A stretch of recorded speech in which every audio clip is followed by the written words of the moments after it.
as a highly respected sales and marketing professional, he is truly known for creating superstar service and sales providers.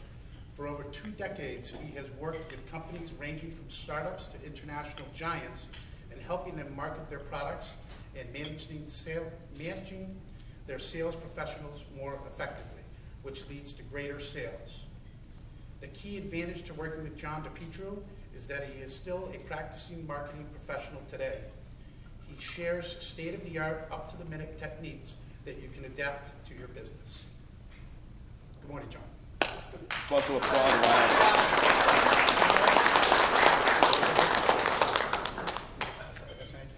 No, you did great. Didn't you do great? Thank you so much, Peter. Folks, we're just about out of time, but thank you for coming today. And the exits are there, the restrooms are back, and Route 2 is just, actually there's no traffic. There's no sun, so that sign that says sun glare in the morning, watch out, is not applicable today.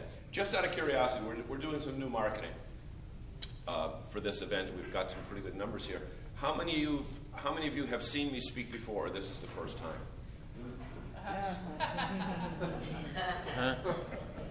How many of you didn't raise your hand?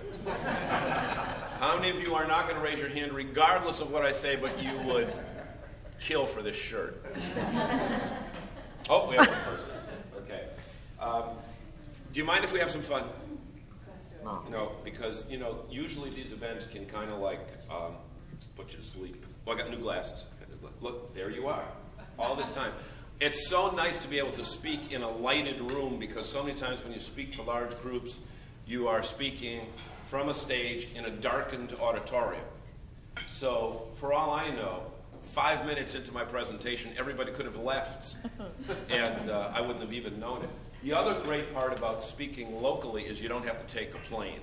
And how many of you would agree today that the friendly skies ain't that friendly anymore? Okay. And how many of you would also agree that Delta isn't always ready when you are? Okay. Not too long ago, I had to go to Albuquerque, and if you go to Albuquerque from New England, you know that you can't get there directly, so it's always a couple stops. And the flight attendant must have been having a bad day, because when we got on the plane in Dallas to go to Albuquerque, she said, "Will you be having breakfast with us today?" And I said, "Well, what are my choices?" She said, "Yes or no." So I knew that even though that was a short flight, there was no way I was going to press that little call button and ask to have my pillow fluffed up. Or I mean, they call them pillows. They look more like, the sugar, the things that, the sugar. And then those blankets, they're more like, right? Right, okay. The other great thing about being local and speaking at breakfast is that I don't have to compete with happy hour or cocktail hour, because not too long ago I was in Orlando, and believe it or not, this is what they did. It was a radio group called South Central Communications. They're from Nashville, so we're in Orlando, and they had my presentation between the cocktail hour and before the dinner. Okay, for those of you that are in this business, you know that's a rough place to put a speaker, especially since it was a cocktail hour that was more than an hour. So just about at the time when we're ready to begin, the person who was running the event came up and, with the microphone on and, tapped. "Hello, hello. Do you want to hear the speaker or continue to have fun?" I mean, great welcome to Florida. Anyway, what we've got is a circumstance in business right now that how many of you, just out of curiosity, how many of you have a Facebook account? How many of you have a LinkedIn account? How many of you go to YouTube for one reason or another on a pretty regular basis? For the record, that's pretty much everybody in the audience raised their hand. And because the camera can't see the audience, I can basically tell you anything I want, right? But pretty much everybody raised their hand. And how many of you may think that electronic communications like that have gone a little too far? For the record, everybody raised their hand. So what we're going to do today is, if you'd be kind enough to pass those out. I come to you with no PowerPoint and none of those programs that people kind of like fall asleep with. And I figured out, because we're dealing with adult learners, which is yous, because I was just in Philadelphia, it's yous.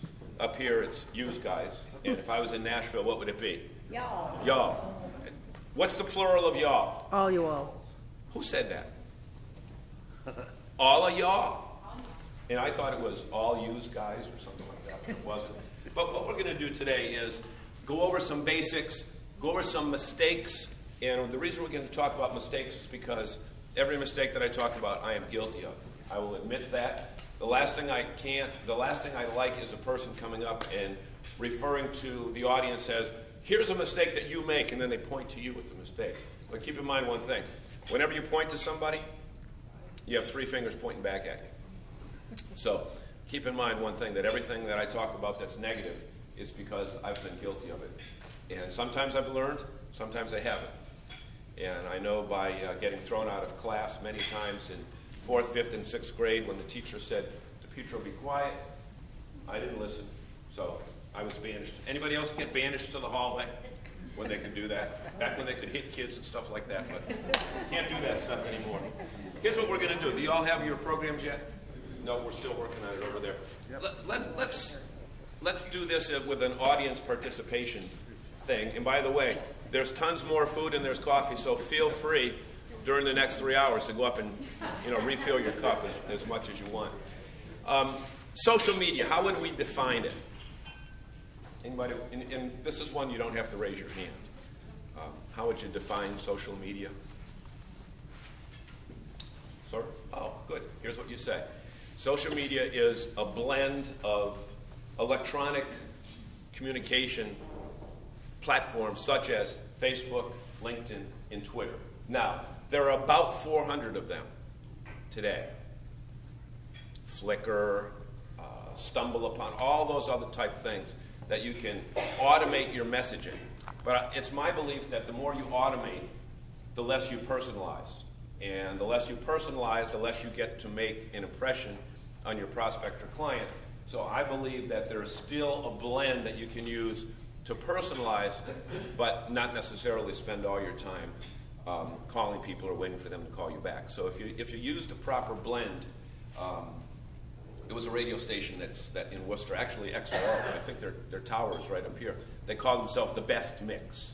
So what we'll want to do today is talk about the best mix of blending social media and blending personal contact. Okay? Do any of you cringe when you hear the term cold call? Is that a term that's not used anymore, or do people still cold call? Okay? There's a way to make a cold call a warm call, and it's a lot easier to do it that way. And we're going to get into that as well today. But first I want to give you a little math quiz, because I'm told that everybody up here is involved with some type of mathematics or accounting or banking, etc. So here's what I want you to do. I want you to pick a number between 1 and 9, and don't tell anybody else what it is. Okay? Now take that number and multiply it by 9. Now if you're from Holden, raise your hand and I'll go slower. Okay. So now you have a 2-digit number, right? So take those 2 digits and add them together. So if the number was 35, add 3 and 5 and you get 8. How many of you are still with me? Mostly everybody. Okay. So take the number that you have and subtract 5 from that number. Now you have another number, right? Give that number an alphabetical equivalent. So if the number is 1, it's A, 2, it's B, 3, it's C. Now, take that letter and think of a European country that begins with that letter.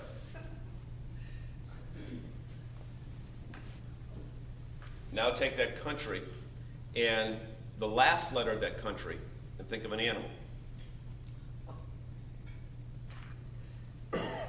Now take that last letter of that animal and think of a color. And we're out of time. Hope you enjoyed this session. Have a great day. Who thinks they might have an answer? Without blurting it out, but by raising your hand. Who thinks they might have an answer? Young lady, your hand went up first. Don't blurt it out. What's your first name? Catherine. Catherine. Do you mind if I call you Catherine? No.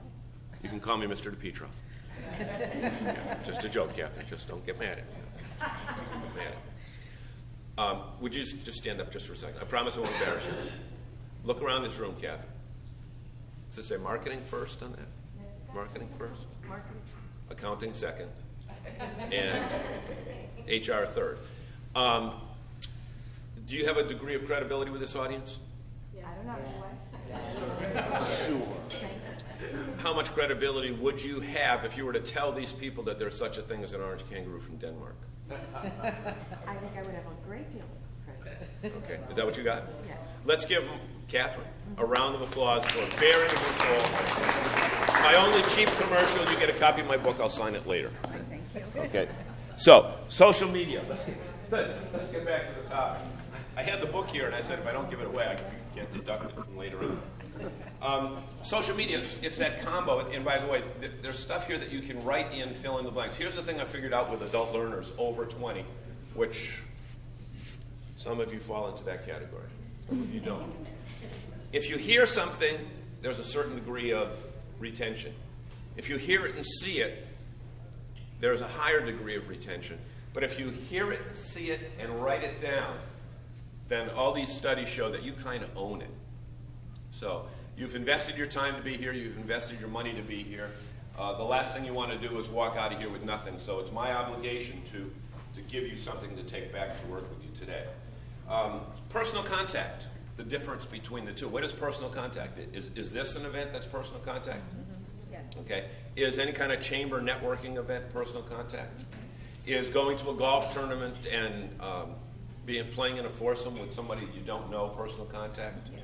Okay. Is being on the church board or involved with Girl Scouts or involved with Boy Scouts or involved with civic activities in your either town you work in or the town that you reside in, is that personal contact? In other words, it's all ways to meet people without going up to them and saying, "Hi, I'm Bill, buy from me because I'm good." Okay, because how many of you would agree that people like to buy from people they trust? Is there a factor with that? Okay. How many of you remember Spags? Okay. Spag used to wear a button that said, "People like to buy from people who like to sell." Isn't that logical? People like to buy from people who like to sell. And today, it comes in later in the notes, but it's my belief that today the accepted standard or the expected standard is mediocrity. How many times do you see people with smiles on their faces? How many times do you see people that actually look like they're desirous to satisfy your needs, business-wise? Okay? Aren't they the exception to the rule? How about when you go into the hamburger stand or the coffee shop and the young person there, and sometimes it's not even the young person, sometimes it's the older person that was laid off from another job and is forced to do something for no fault of their own. But if a smile ever came across their face would crack, okay, and you would be shocked. So again, what we want to do is talk about the difference on how we can differentiate ourselves from everyone else, because having a goal of any business, and the key way to achieve that goal is to stand out from the crowd. And that number thing about how to stand out from the crowd, you may want to write that down, is one of the things. And then the be blank from all others trying to reach the same goal is what? Be different. So it all boils down to we haven't yet met the person, so we've got to figure out a way to meet the person. Because would you agree with me, moving up 2 lines, that the goal of having a business is to sell something? Right? Would you agree that unless something is sold, regardless of whether it's a tangible product, a service, or a concept, that unless something is sold, there's no business? And would you also agree that many times the person whose job description does not fall within sales is responsible for repeat business based upon the way they contact the client or prospect? Okay, so let's do a little test here. Peter, right? If you get your mail at home, or say you go to the bank today, and there's not somebody else's name tag on your desk, you know that you've got your job for at least another day. They don't do it that way at Fidelity, right? It's only at the big ones where they. Okay, shouldn't have did that, but I did it. You get your mail, and it's usually you're at work. It's usually a business magazine. It's usually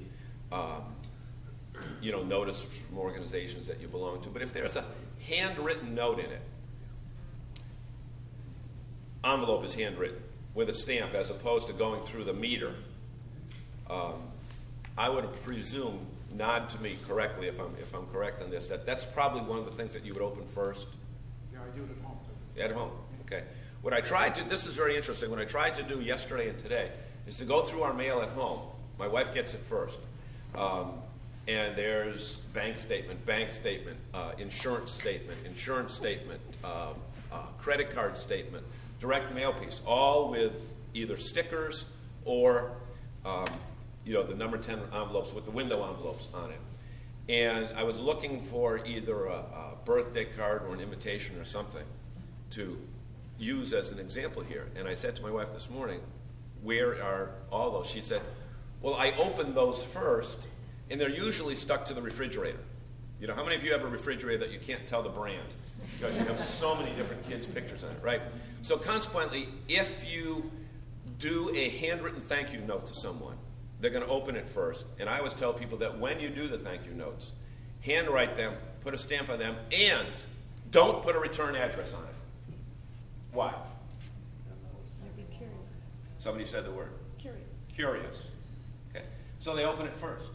And I've had situations where I've sent handwritten thank you notes to people where they have called me and said, thank you for the thank you note. Now, just out of curiosity,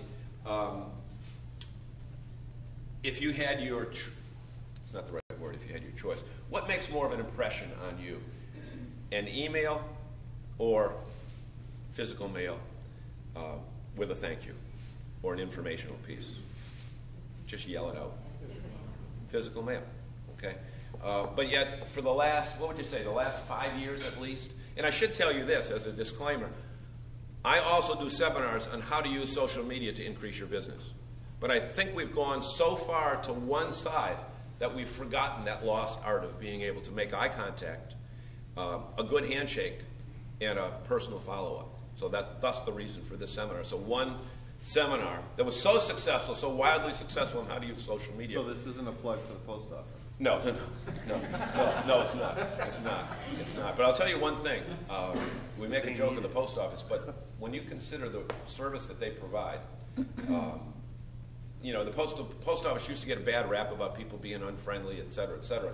But I think that not Express, the one down from Express Mail, is it Priority Mail? For what, $4.95? I think that's one of the best deals out there, considering the price of gas. If you want to drive it to somewhere, just throw it there. But anyway, and I don't have any relatives that work for. Do you work for the Postal Service? And where were we? I don't know. Sorry. Okay. Pick a number between 1 and 9. Don't tell anybody else what it is. We're out of time. No, we're. See, the ADD kicked in there. The handwritten note or the email. If you do the handwritten note, you've got the opportunity to reach them in a physical way. How many of you have been to your place of business today? A few people, okay. When you folks get to work, when do you click on your computers? It's always on. Instantly, okay. And what do you do first when you click? Check your email. And there's a little button up on the top right-hand corner of your keypad, of your keyboard. What does that button say? Delete. Delete. And what percentage of you, and I don't know you, young lady, right? But I noticed that you're very demonstrative in your there you are. There you go. You're much prettier with glasses on. I mean, with me watching you, because before I just see a blur. You get to a point where how many of you are at the point in life where you got to put glasses on to see one thing and take them off to see something else? So I'm trying to figure out a way to invent something that you just press something on the side of your head and the lens pops down. But, okay, so there you are. What percentage of your email do you delete without even looking at? Probably about 60 to 70%. And what type of work? 60, did you all hear her? 60 to 70%? What type of work are you involved in? An attorney, okay. So there's, anybody else fall into that category of at least 50% delete without opening? Okay. There's an example, an unrehearsed example. However, if you were to get, and you know what a number 10 envelope is like, and you know what a manila folder is like, and you know what all the, you know, first, well, look at, I mean, an attorney, when you want proof for something, you send it, first class return receipt, signature required, et cetera, because people look at it, especially when they have all those other stickers on it saying, you know, U.S. government, et cetera, so, or USPS, U.S. government, a government-backed, let's go back to my introduction, a government-backed loan today. Is that still good, or is that a positive or negative? Who knows? But there's another press conference today saying that we're going to be taken care of by the end of the week, so, or was that last night? Or was that Monday Night Football? Who knows? Frequency of email and percentage of deletes is very high. So let's look at ways, and it says it right here, and I will tell you this. I'm not suggesting that you totally disband your social media program. What I'm suggesting is that you supplement it with some of the old-fashioned, maybe the word is OLE fashioned, because old has a negative connotation to it. But I think the older you get, the more you see changes in the way people communicate. And sometimes the new ways are not necessarily the best ways if you've eliminated some of the better ways of the previous way. Does that sound right? Okay. And the reason this whole idea came up is because not too long ago I said to one of the younger people that works at the TV station that I work at in Springfield, I said, hey, why don't you call your client? It was on it was June 2nd. It was right after the tornado. Okay, remember the big tornado, June 1st? It like stopped in Southbridge. It didn't get all the way out here. But it went from Westfield to Brimfield, and you know, you see news accounts of it. So I said, why don't you just call your client? And this is a person that I'm talking to, just got out of college in May. So here it was a month later. I said, she's brand new. I said, why don't you just call your client to say, are you all right? Just call her, are you all right? And she said, I'll send her an email. And I said, Erica, here's one thing. Look, when you're dealing with kids that are younger than your kids, you have a tendency to father them. So I said, look, I'm not going to play father to you, but she might not even have power. So your email might not make it for 3 or 4 days, and if it does come in tomorrow, it might be in a pile of 100 emails. But I said, why don't you just give her a call and say, I just want to see if you're okay, if your business, etc. So she kind of like shrugged and then came back in the office about 20 minutes later and said, hey. I said, what? She said, home run. I said, what do you mean? She said, I called her. I said, yeah. She said, oh, thank you so much for checking on me. Would you come in next week? I want to talk to you about that proposal that you left off last week. Okay. Now, I didn't really suggest that she do it as a way to get back in the door. It was just a way to ask about, are you okay? Let me just give you a little side note here. So much of what you do in what I'm going to talk about is done without an immediate tangible return, but it has a cumulative return, so that if people think of you as a caring person who is interested in their business, not your business, and I think that's the biggest thing that people have to worry about in business today is people go in and tell them, people that are in a selling situation, they go in and tell them about their business. Well, quite frankly, the client doesn't care about your business. They care about their business. So you have to have the attitude of, how can I help you? So one of the ways that you can show concern and care is to look at what their business is and then take action with it. So another way that you have the opportunity in a low-tech, low-touch environment is to find clippings from their business. And it says it right here on low-tech supplements. Okay? Number one, and we've already gone over that a million times, is thank you notes. Okay? Thank you notes. Now, People say, well, you think I'm going to spend $350 to go to CVS or Rite Aid? Do we have any pharmacy companies here or stationery stores or whatever? You don't have to spend $350. You can go to Ocean State Job Lot. You got one of those up here, right? And you know, they'll have a stationery section where you can buy 20 thank you notes for $1.50. The little kind. Okay, so I'm not talking about huge investment. So there's the thank you note opportunity. The second thing is photo postcards. What do you mean by photo postcards? How many of you have a digital camera? How many of you have a camera? Okay. Take a picture of their business. And I look at the Fidelity people here because this is something that I did when I was proposing something for them when the new facility down the street, which is what, 3 or 4 years old now? When it was being built, when it was being constructed, I came up from Worcester, all the way from Worcester. I drove 17.2 miles. I always went over to Market Basket and got one of those chickens for $3.99. They're great at about 10 in the morning, too, especially the ones that were left over from the night before. And I took pictures of the building as it was being constructed, and I sent them to Ed Manson, okay, like on a every third week basis, so enough where you could see the construction. You know, once the thing was the shell was put up, you couldn't tell inside. But then after that, I think they opened in the fall, right? Actually, it's in the winter. In the wintertime? Okay, so whatever it was good weather, because I remember the picture that I still have. It's got a beautiful blue sky. I took it from down low up the street looking up to the bank, and you know, every banker likes to be looked up to, right? So that's where I took the picture of the thing. So so when it came time to do business, it wasn't like, well, who is John DiPietro? So that's what you can do. How many of you have clients that own businesses? Look, how many of you have phones with cameras on them? Send people pictures. Why? People like pictures, period.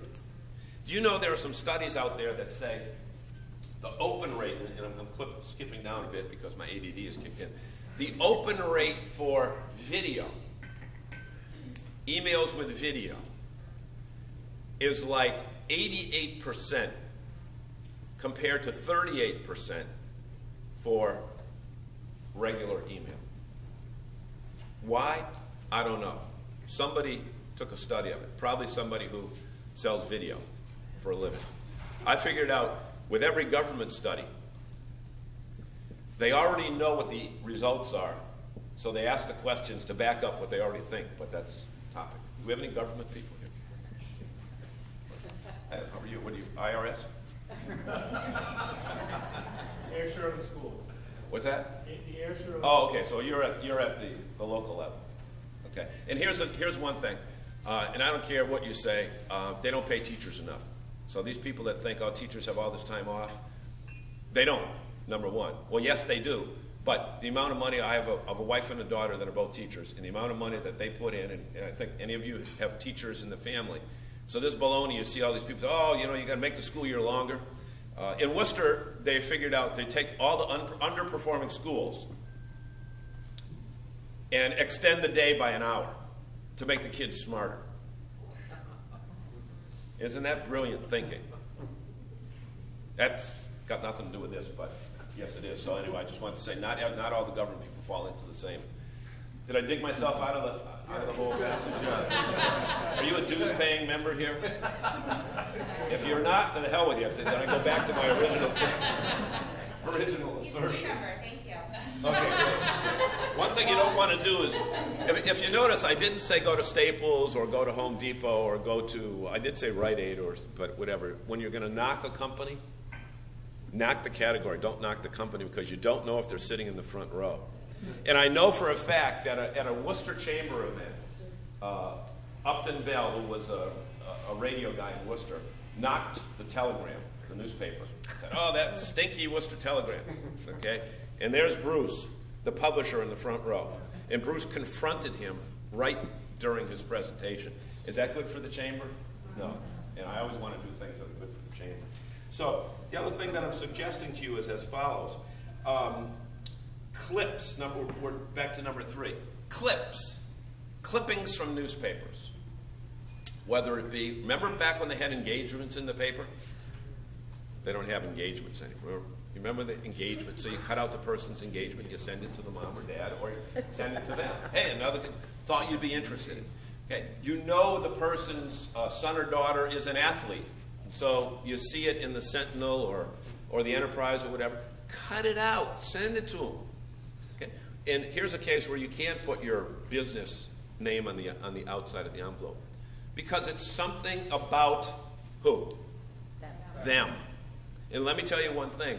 Them is more important than you because them has the checkbook. You got the goods, they got the checkbook. Hopefully there'll be a happy merger somewhere in between. But you want to do what's good for them. If you have the attitude, how can I help you? Versus, same thing, 5 words. What's in it for me?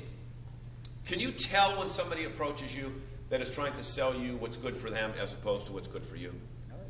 Right? What do you have a tendency to do? Back off, turn away, and say, they don't have my best interest in mind.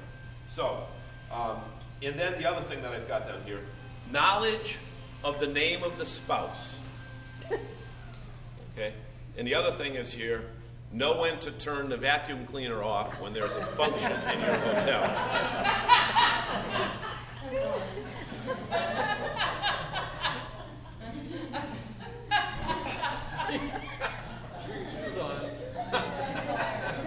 And the other thing is know when to ad-lib so that you've got time to take a sip of your coffee while the audience is laughing. Okay, you see what I'm saying here? Everything we're doing is all customer focused.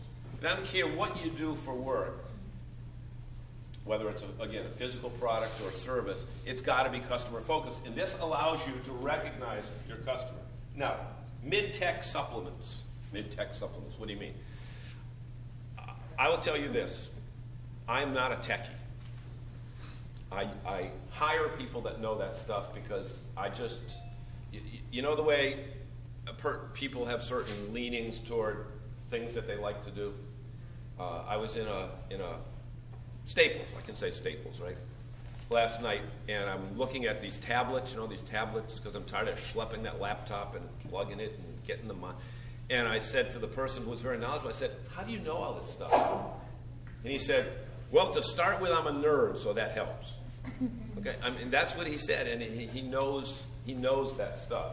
But mid-tech, I go to people who are good with that stuff. I find these flip videos. You know what a flip video camera is? Okay, here's one here. This is a flip video camera, okay, because we're recording this. But it's HD. By the way, give Patricia a round of applause because her arms must be just and I know she has an ego before because when Melissa was introducing the people, all the guys waved like this and she got up. Remember? Remember you got up? Okay. So she has good self-confidence because she's Portuguese.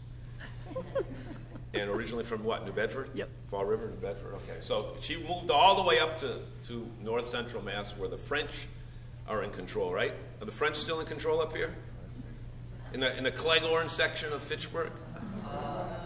No? Okay, whatever. Okay.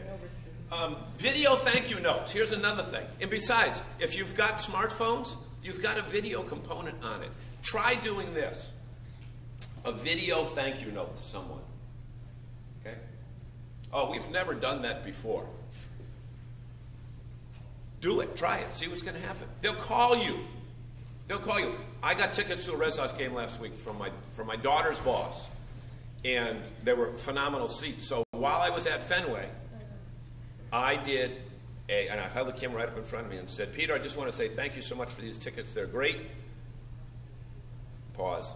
And if they ever become available again, feel free to tell my daughter. Okay? I got a thank you note from him saying, best thank you note I've ever gotten. Did I make an impression on him? Yes.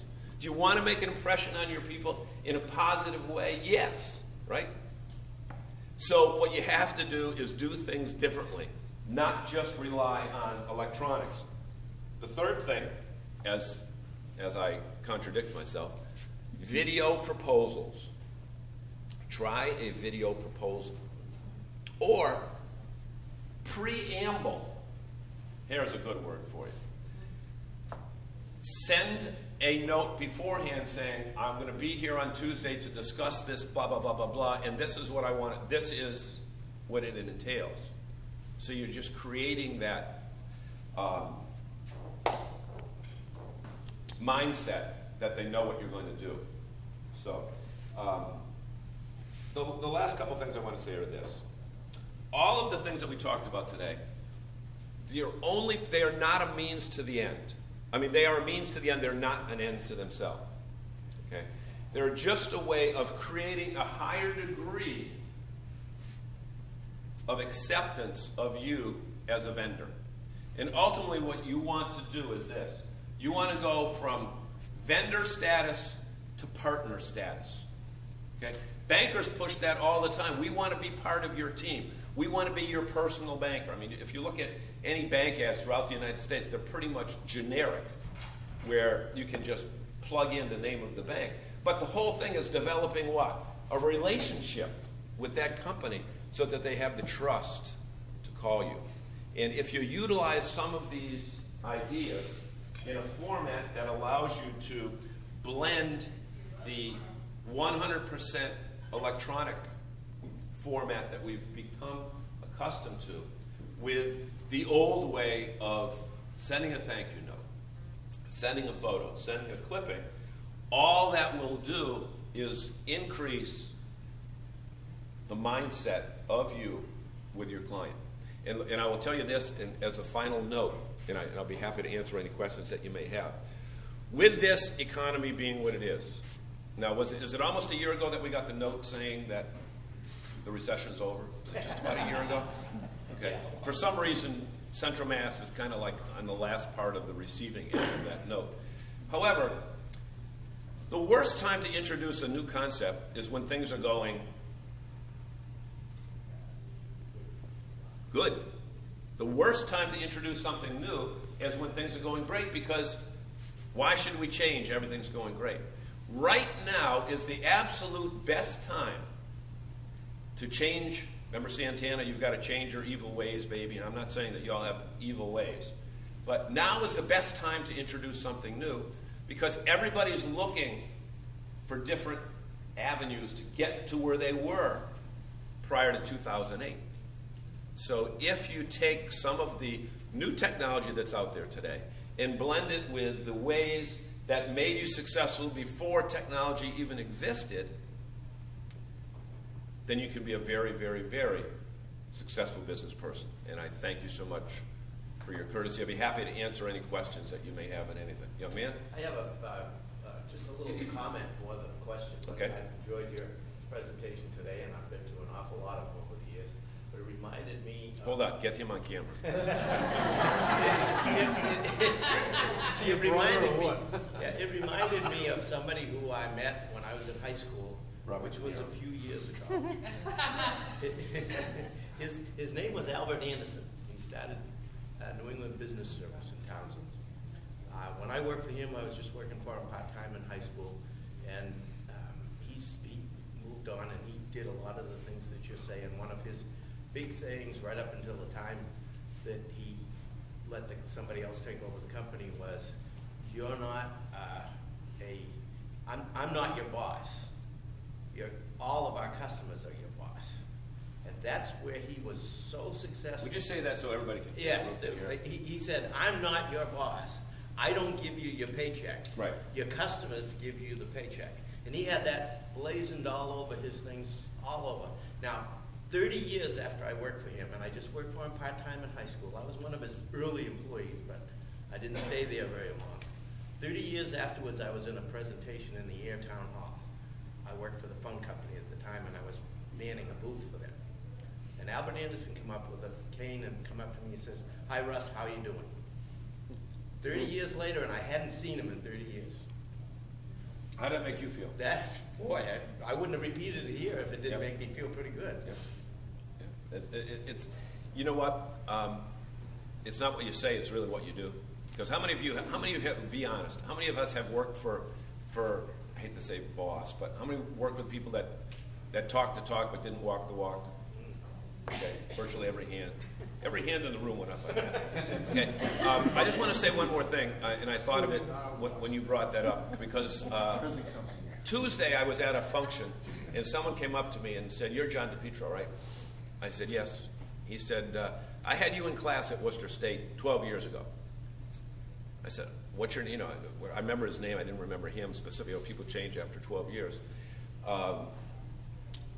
And he said, "You taught me one thing that I've kept for these 12 years.